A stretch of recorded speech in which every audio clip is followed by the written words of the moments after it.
Hello and welcome back to App Guru. In this video, I will show you how to block and unblock someone on TikTok. To start, open your TikTok application in your mobile device.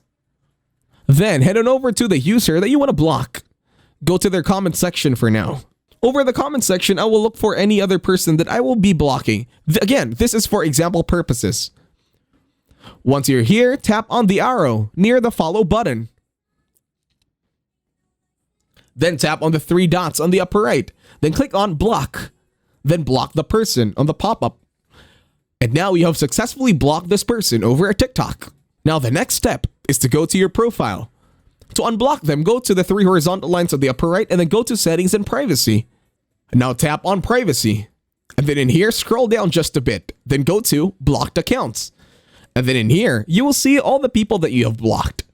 Just click on the unblock button. And then you can do this for every other person or username that you have blocked over at TikTok. And that's it. Thank you very much for watching. Please leave a like, share, and subscribe to the channel.